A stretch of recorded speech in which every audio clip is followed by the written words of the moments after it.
Assalamualaikum warahmatullahi wabarakatuh. Bismillahirrahmanirrahim. Wahyu kedua yang turun adalah surat Al-Qalam. Dia makiyah atau diturunkan untuk yang di dalam atau Makkah. Di sini disebutkan bahwa Nun adalah panggilan untuk kekasih, yaitu untuk si rasa, untuk Muhammad yang di dalam.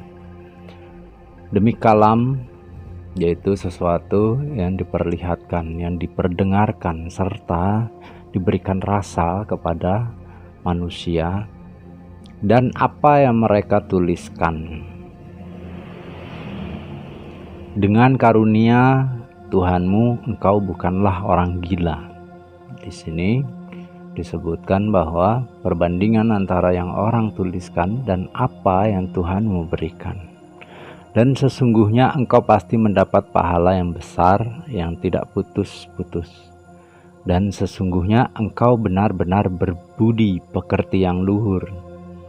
Di sini Tuhan memberikan wahyu ketika manusia itu sendiri atau si rasa sudah menggunakan Tuhannya untuk perbuatan yang baik, berbudi pekerti yang luhur dari ucapan, dari perbuatan.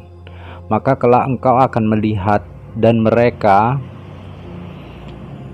pun akan melihat siapa di antara kamu yang gila.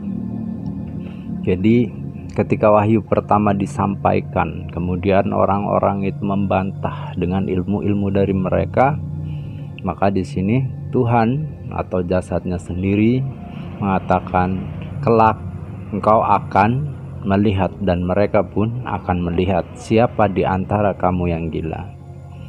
Sungguh Tuhanmu dialah yang paling mengetahui siapa yang sesat dari jalannya, dan dialah yang paling mengetahui siapa orang yang mendapat petunjuk.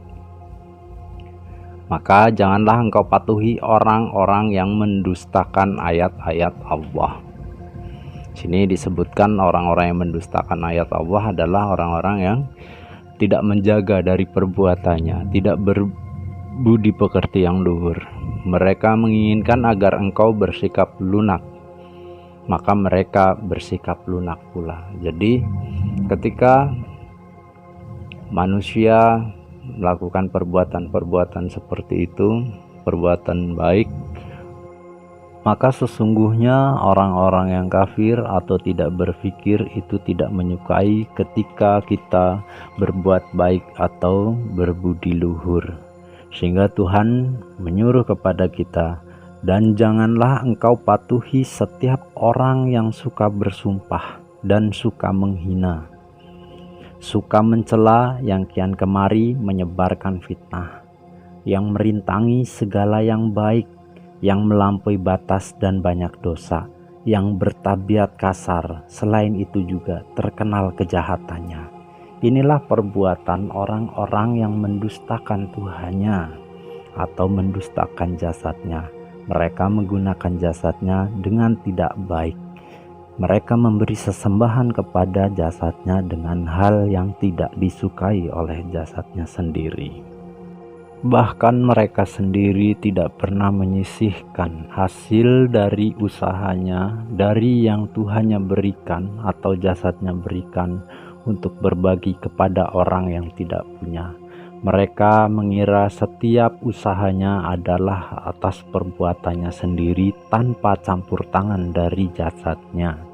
Padahal tanpa jasadnya mereka tidak dapat melakukan apa-apa.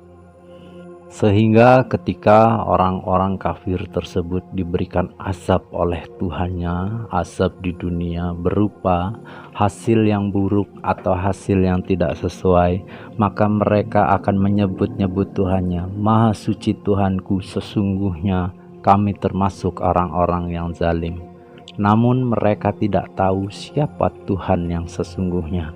Berbeda ketika orang-orang yang selamat, yang sudah tahu Tuhannya adalah jasadnya, mereka dipersilahkan masuk untuk merasakan kebahagiaan di dalam jasadnya sendiri, yaitu bersyukur. Sedangkan orang-orang yang kafir, mereka akan berusaha mencari Tuhannya di luar.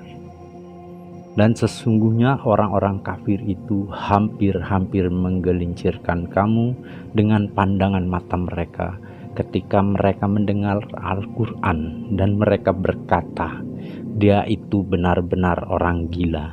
Padahal Al-Quran itu tidak lain adalah peringatan bagi seluruh alam.